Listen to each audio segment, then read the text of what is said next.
चित्रकूट से जुड़ी इस रोचक कथा को मैं आपको और अच्छे से बताता हूँ। देखो, जब हनुमान जी ने अपनी जलती हुई पूंछ से पूरी लंका नगरी को राख कर दिया, तो उस आग की गर्मी उनके शरीर में भी समा गई थी।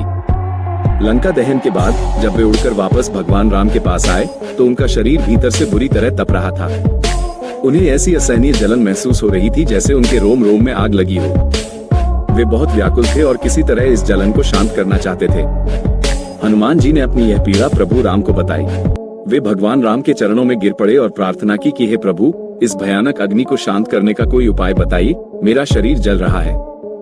तब करुणामय भगवान राम ने हनुमान जी की व्याकुलता को देखा और मुस्कुराकर कहा, हनुमान, तुम तुरंत चित्रकूट की ओर प्रस्थान करो। वहाँ विंध्य पर्वत की गोद में एक अद्भुत स्थान है। उस स्थान पर एक पवित्र जलधारा निरंतर बहती रहती है, जो मेरी ही शक्ति से प्रकट हुई है।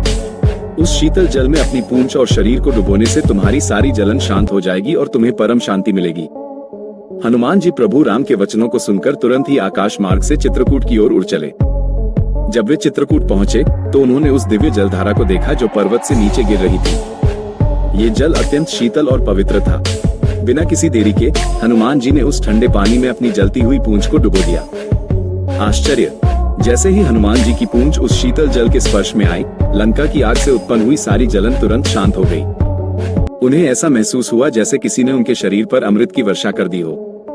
उनकी व्याकुलता दूर हो गई और उनके मन को असीम शांति मिली। कहा जाता है कि यही वह पवित्र जलधारा है जो आज भी चित्रकूट में हनुमान धारा के नाम से बहती है। ये धारा एक ऊंचे पहाड़ से गिरती है और इसका पानी हमेशा ठंडा रहता है।